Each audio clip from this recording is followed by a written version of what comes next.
ആശ്വാസം നേടാം. ഹൃത്തിനുള്ളിൽ ജീവൻ നൽകും വചനം, തിരുവചനം. പിതാവിൻ്റെയും പുത്രൻ്റെയും പരിശുദ്ധാത്മാവിൻ്റെയും നാമത്തിൽ ആമേൻ. പ്രിയപ്പെട്ട സഹോദരങ്ങളെ, ഈ വചനം തിരുവചനം ശുശ്രൂഷയെ നമുക്ക് പരിശുദ്ധാത്മാവിൻ്റെ കരങ്ങളിലേക്ക് സമർപ്പിക്കാം. പരിശുദ്ധാത്മാവിൻ്റെ ഒരു പുതിയ അഭിഷേകം, ഒരു പുത്തൻ അഭിഷേകം ഈ വചനം തിരുവചനം എന്ന ശുശ്രൂഷയിലൂടെ നമുക്കെല്ലാവർക്കും ലഭിക്കട്ടെ എന്ന് ആത്മാർത്ഥമായിട്ട് പ്രാർത്ഥിക്കുന്നു.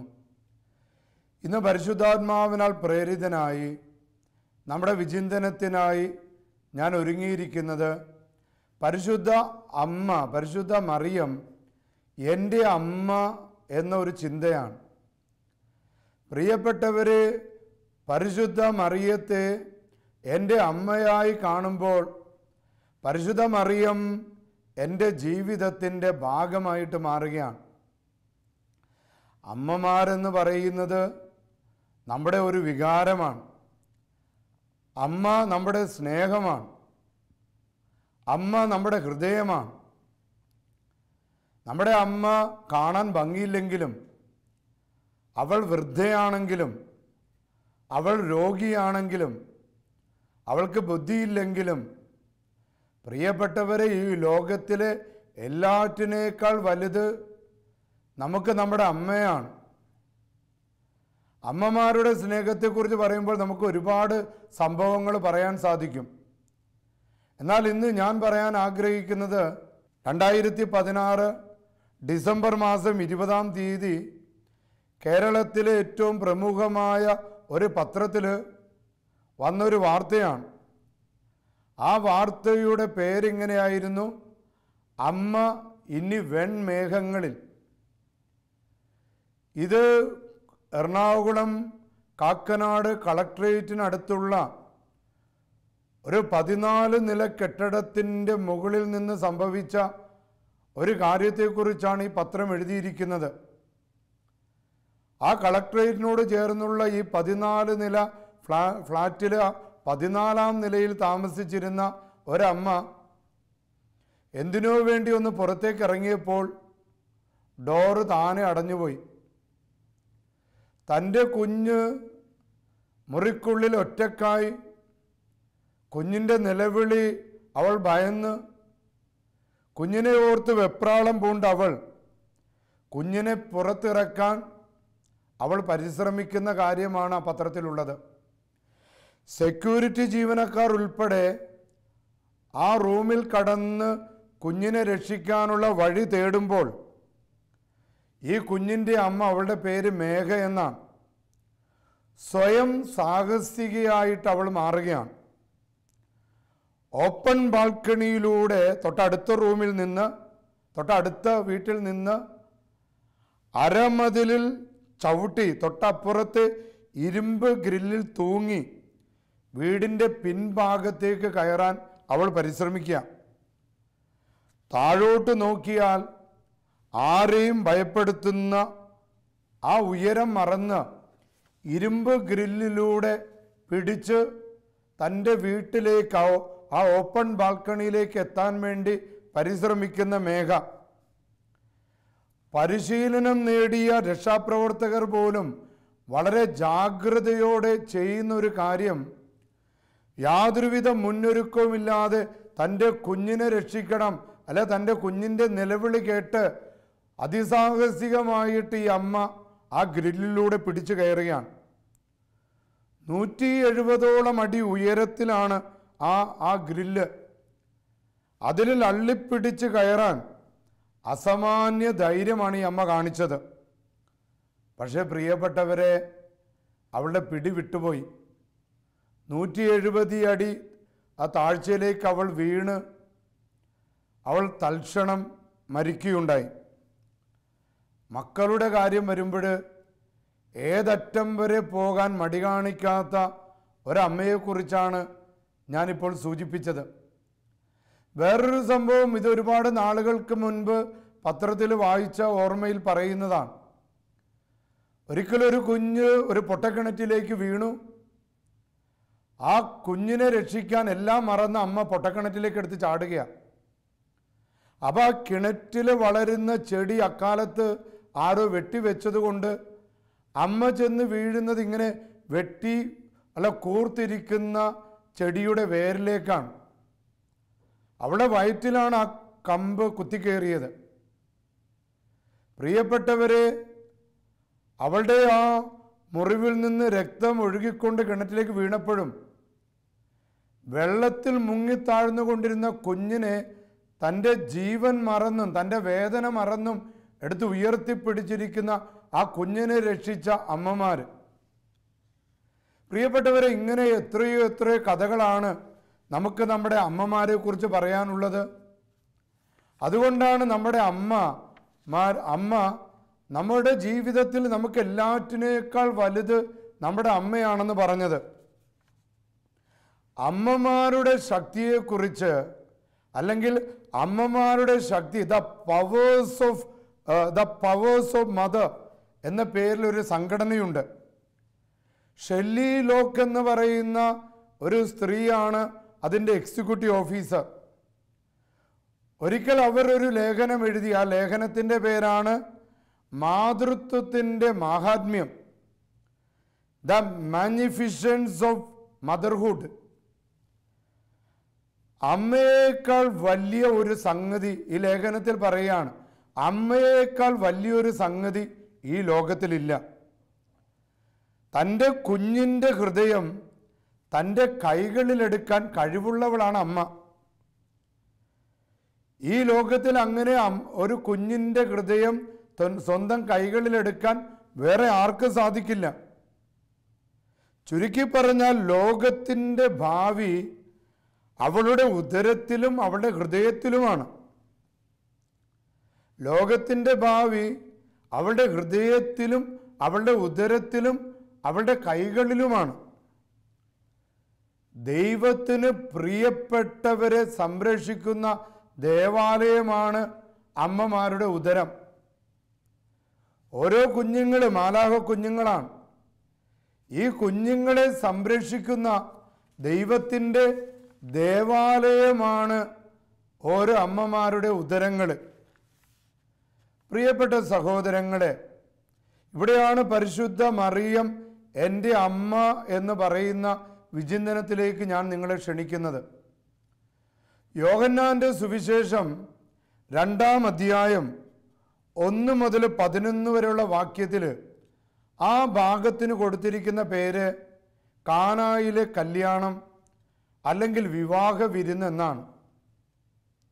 ആ ഒരു വിവാഹ വിരുന്നിൽ യേശുവും മറിയവും സംബന്ധിക്കുകയാണ്. വചനം ഇങ്ങനെയാണ്: ഗലീലിയയിലെ കാനായിൽ ഒരു വിവാഹം നടന്നു. യേശുവിൻ്റെ അമ്മ അവിടെ ഉണ്ടായിരുന്നു. യേശുവും ശിഷ്യന്മാരും വിരുന്നിന് ക്ഷണിക്കപ്പെട്ടിരുന്നു.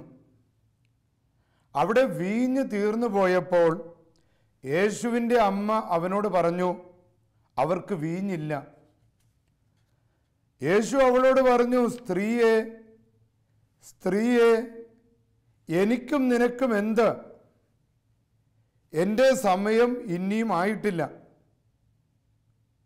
അവൻ്റെ അമ്മ പരിചാരകരോട് പറഞ്ഞു, അവൻ നിങ്ങളോട് പറയുന്നത് പോലെ ചെയ്യുവിൻ. ഇതാണ് ആ ദൈവവചനത്തിൻ്റെ ചുരുക്കരൂപം. ഈ വചനത്തിൽ യേശുവിൻ്റെ അമ്മയായ മറിയത്തിൻ്റെയും ബന്ധത്തിൻ്റെ ഒരു വലിയ ദൈവശാസ്ത്രമാണ് വെളിപ്പെടുത്തപ്പെടുന്നത് അല്ലെങ്കിൽ വിവരിക്കപ്പെടുന്നത്.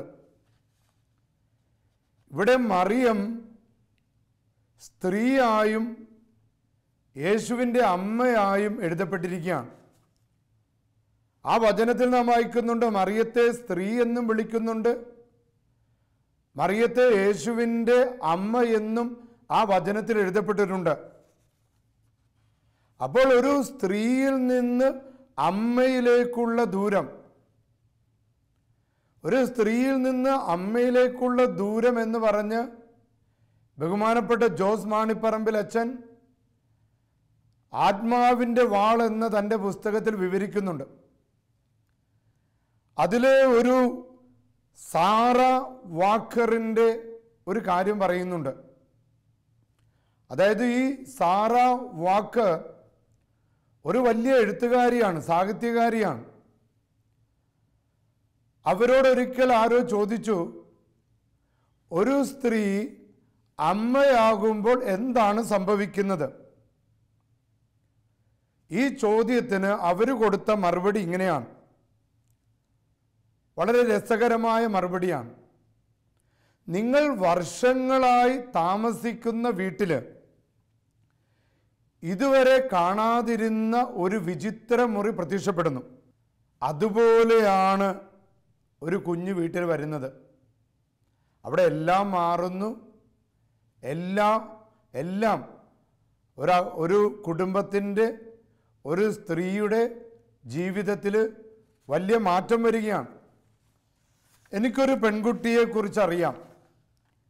ഈ പെൺകുട്ടി വളരെ നല്ലൊരു കുട്ടിയാണെങ്കിലും അവളുടെ കുട്ടിത്വം വിട്ടുമാറിയിരുന്നില്ല. അപ്പോൾ വീട്ടുകാർ പറഞ്ഞു, ഇവൾ കല്യാണം കഴിച്ചാലെങ്കിലും അവളുടെ കുട്ടിത്വം മാറിയാലോ. അങ്ങനെ അവളെ കല്യാണം കഴിപ്പിച്ചു. അവളുടെ മാതാപിതാക്കൾ വന്ന് പറഞ്ഞു, അച്ഛാ, ഞങ്ങളാകെ വിഷമിക്കുകയാണ്. കല്യാണം കഴിച്ചാലെങ്കിലും അവളുടെ കുട്ടിത്വവും കുട്ടിക്കളികളൊക്കെ മാറുമെന്നാണ് ഞങ്ങൾ കരുതിയിരുന്നത്. പക്ഷെ ഒരു മാറ്റവും ഇല്ലച്ച. അവളിപ്പോഴും വളരെ പക്വതയില്ലാത്ത രീതിയിലാണ് പെരുമാറുന്നത്. പക്ഷെ പ്രിയപ്പെട്ടവരെ, വർഷങ്ങൾ കഴിഞ്ഞപ്പോൾ അവൾ അമ്മയായി മാറി. അമ്മയായി മാറിയതോടുകൂടി അവളുടെ ജീവിതം തന്നെ മാറ്റപ്പെടുകയാണ്. അന്നേ വരെ പക്വതയില്ലാത്തവള്, കുട്ടിക്കളികളായിട്ട് നടന്നിരുന്നവള് ഇപ്പോൾ വളരെ പക്വതയുള്ള, വിശുദ്ധിയുള്ള, പ്രാർത്ഥിക്കുന്ന ഒരു വ്യക്തിയായിട്ട് മാറുകയാണ്. അപ്പം അതുകൊണ്ടാണ് സ്ത്രീയിൽ നിന്ന് അമ്മയാകുന്ന ദൂരം. എന്താണ് ഈ മാറ്റം? ഇനി ശാസ്ത്രീയമായി പറഞ്ഞാൽ, ഒരു സ്ത്രീ ഗർഭിണിയാകുന്നതോടെ അവളുടെ ശരീരത്തിൽ പല ഹോർമോണുകളുടെ മാറ്റങ്ങൾ നടക്കുകയാണ്. അവയെല്ലാം അവളുടെ തലയിൽ തലയിൽ വലിയ മാറ്റങ്ങൾ വരുത്തുന്നു. അതുവരെ, അമ്മയാകുന്നത് വരെ പല കാര്യങ്ങൾ മങ്ങിയ വെളിച്ചത്തിൽ കണ്ടിരുന്നവള് അമ്മയാകുന്നതോടെ നല്ല ശോഭയോടെ കാണാൻ തുടങ്ങിയ, പല കാര്യങ്ങളുടെ അർത്ഥം മനസ്സിലാകാതിരുന്നവള് അമ്മയാകുന്നതോടെ പല കാര്യങ്ങളുടെ അർത്ഥങ്ങൾ മനസ്സിലാകുകയാണ്. അതുമാത്രമല്ല, അവളുടെ ജീവിതത്തിൽ ചില സംഭവങ്ങൾ നടക്കുകയാണ്. ഒന്ന്, തൻ്റെ കുഞ്ഞിനോടുള്ള തടുക്കാൻ പറ്റാത്ത സ്നേഹം, പറഞ്ഞറിയിക്കാൻ പറ്റാത്ത സ്നേഹം, വിവരിക്കാനാവാത്ത സ്നേഹം. രണ്ട്, ആ കുഞ്ഞിനെ സംരക്ഷിക്കാൻ ഏതറ്റം വരെ പോകാനുള്ള ധൈര്യം. അതാണ് ഞാൻ ഇന്നത്തെ ആരംഭത്തിൽ രണ്ടമ്മമാരുടെ കാര്യങ്ങൾ സൂചിപ്പിച്ചു. തൻ്റെ കുഞ്ഞിനെ സംരക്ഷിക്കാൻ, തൻ്റെ കുഞ്ഞിൻ്റെ ജീവൻ സംരക്ഷിക്കാൻ ഏതറ്റം വരെ പോകാൻ മടിയില്ലാത്ത അമ്മ. ഇതെല്ലാം അവളുടെ തലയിൽ മാഞ്ഞു പോകാത്ത തരത്തിൽ ഒരു ശക്തി അവളുടെ തലയിൽ ശേഖരിക്കപ്പെടുകയാണ്. അതായത് ഈ കുഞ്ഞിനോടുള്ള അഗാധമായ സ്നേഹം, കുഞ്ഞിനെ രക്ഷിക്കാൻ ഏത് രാത്രിയിലും ഏത് പകലും എന്തും ചെയ്യാനുള്ള ധൈര്യം, ഇതെല്ലാം അമ്മമാരെ അസാധാരണക്കാരാക്കി മാറ്റുകയാണ്. അന്നേ വരെ ഒരു സാധാരണക്കാരിയായിരുന്നവള് ഒരമ്മയാകുന്നതോടെ അസാധാരണക്കാരിയായിട്ട് മാറുകയാണ്. കാനായിലെ കല്യാണ വിരുന്നിലേക്ക് നമുക്ക് മടങ്ങിപ്പോകാം. തൻ്റെ അമ്മയായ മറിയത്തെ ഈശോ സ്ത്രീയെ എന്നാ വിളിക്കുന്നത്. സാധാരണഗതിയിൽ ഒരു മകൻ അമ്മയെ സ്ത്രീയെ എന്ന് വിളിക്കാറില്ല. ദൈവപുത്രനായ യേശുക്രിസ്തു തൻ്റെ അമ്മയെ സ്ത്രീയെ എന്ന് വിളിച്ചപ്പോൾ അതിൽ വളരെ പ്രധാനപ്പെട്ട എന്തെങ്കിലും പ്രത്യേകതകൾ ഉണ്ടാകും. അല്ലെങ്കിൽ അതിനൊരു വലിയ ദൈവശാസ്ത്ര അർത്ഥമുണ്ടാകും.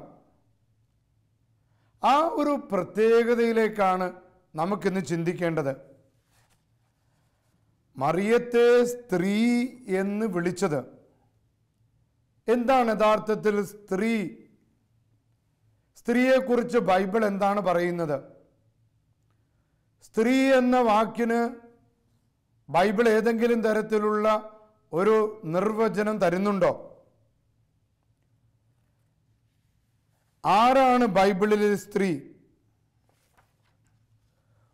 ഉൽപ്പത്തി പുസ്തകത്തിൽ നമുക്ക് കാണാൻ സാധിക്കും, സ്ത്രീക്ക് കൊടുത്തിരിക്കുന്ന ഡെഫിനിഷൻ നരനിൽ നിന്ന് എടുക്കപ്പെടുന്നവളാണ് നാരി. സ്ത്രീ എന്ന് പറയുന്ന നാരിയാണല്ലോ.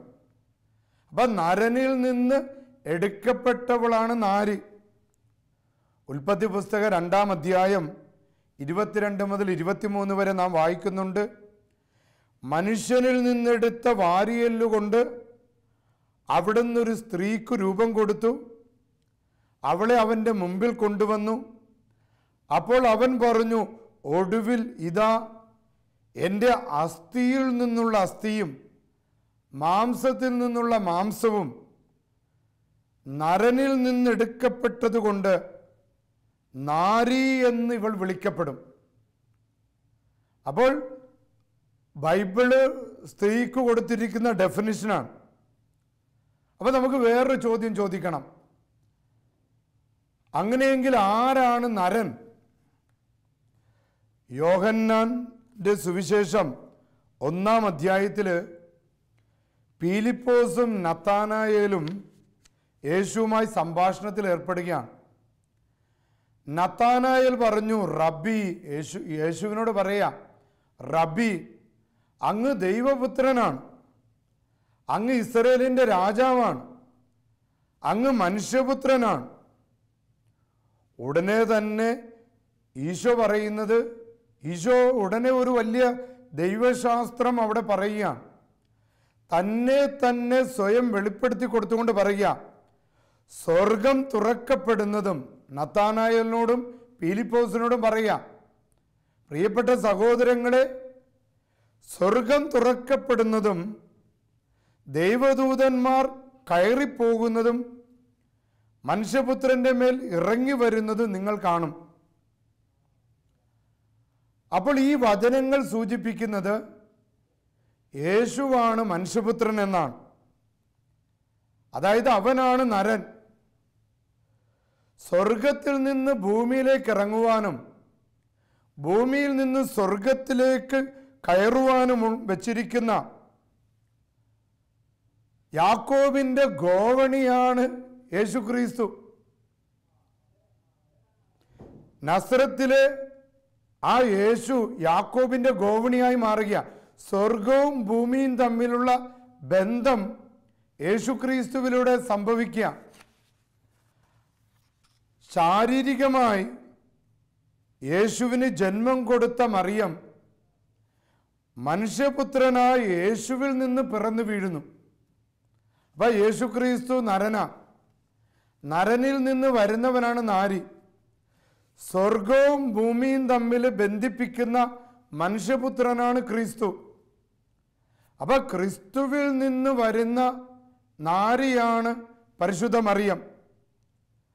ചുരുക്കി പറഞ്ഞാൽ പരിശുദ്ധ മറിയം, യേശുവിൻ്റെ അമ്മ, ക്രിസ്തുവിൽ നിന്ന് വരണമെങ്കിൽ അവൾ വീണ്ടും ജനിക്കണം, അവൾ വീണ്ടും പിറക്കണം. നിക്കോദേമോസ് ഈശോയോട് ചോദിക്കുന്നുണ്ട്, യേശുവെ, എങ്ങനെയാണ് വീണ്ടും പിറക്കാൻ സാധിക്കുക? യേശുവിനേക്കാൾ മൂത്തതാണല്ലോ മറിയം. അപ്പൊ വീണ്ടും ജനനത്തെക്കുറിച്ച് പറയുമ്പോൾ നിക്കോദേമോസ് തൻ്റെ സംശയം പ്രകടിപ്പിക്കുന്നുണ്ട്. തന്നോട് വീണ്ടും ജനിക്കാൻ ഈശോ ആവശ്യപ്പെട്ടപ്പോൾ നിക്കോദേമോസ് ചോദിക്കുകയാണ്, എങ്ങനെയാണ് യേശുവെ വീണ്ടും ജനിക്കുക? നിക്കോദേമോസിന് കർത്താവ് ഈശോ കൊടുത്ത ഉത്തരം യോഹന്നാന്റെ സുവിശേഷം 3-ാം അധ്യായം 4-ാം വാക്യത്തിൽ, അമ്മയുടെ ഉദരത്തിൽ പ്രവേശിച്ച് വീണ്ടും ജനിക്കുവാൻ കഴിയുമോ? അങ്ങനെയാണ് നിക്കോദേമോസ് ചോദിക്കുന്നത്. എന്നാൽ യോഹന്നാന്റെ സുവിശേഷം 3-ാം അധ്യായം 5-ാം വാക്യത്തിൽ പറയുന്നുണ്ട്, ആത്മാവിൽ വീണ്ടും ജനിക്കണം, പരിശുദ്ധാത്മാവിൽ വീണ്ടും ജനിക്കണം. പ്രിയപ്പെട്ട സഹോദരങ്ങളെ, പരിശുദ്ധ മറിയം നരനായ ക്രിസ്തുവിൽ നിന്ന് വരുന്നത് ഇപ്രകാരമുള്ള ഒരു ജനനത്തിലൂടെയാണ്. ആത്മാവിൽ അവൾ വീണ്ടും ജനിക്കുകയാണ്. ആത്മാവിൻ്റെ ആ ജനനത്തോടെ ക്രിസ്തുവിൽ നരനിൽ നിന്നുള്ള സ്ത്രീയായി പരിശുദ്ധ മറിയം മാറുകയാണ്.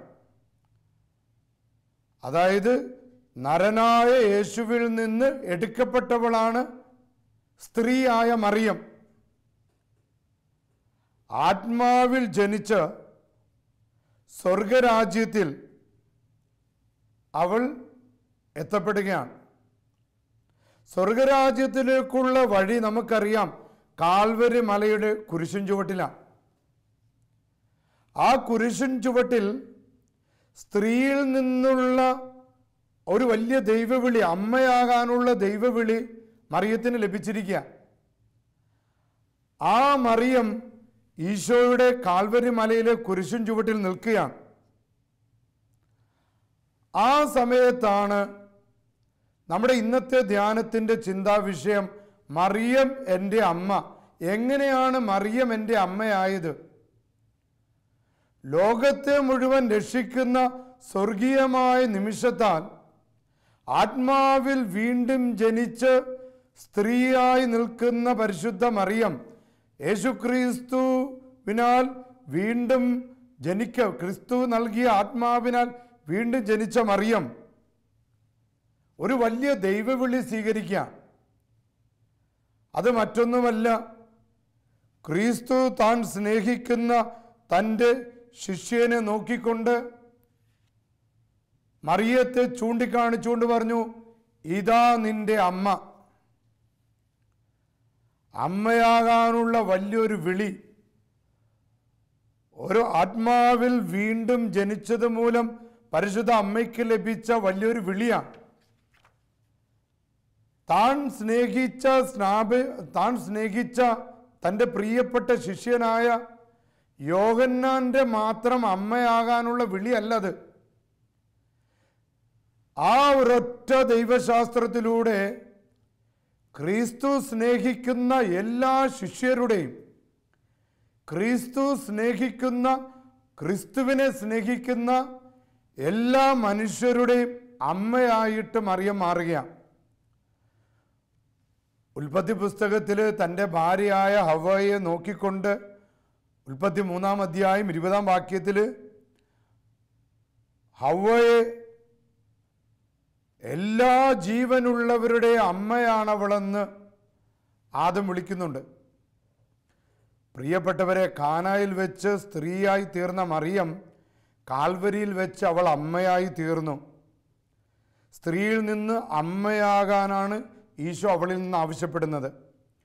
താൻ സ്നേഹിച്ച യോഹന്നാൻ്റെ അമ്മ, താൻ സ്നേഹിക്കുന്ന സകല ലോകത്തിൻ്റെയും സകല ജീവജാലങ്ങളുടെ അമ്മ, മാംസം ധരിച്ച വചനത്തിൻ്റെ അമ്മയായ മറിയം ഇനിയിപ്പോൾ സകല ജീവജാലങ്ങളുടെയും അമ്മയായി മാറുകയാണ് ആ കാൽവരി മലയിൽ.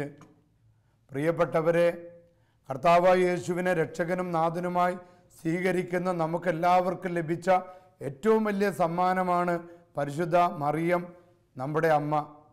നമുക്കിപ്പോൾ പ്രാർത്ഥിക്കാം.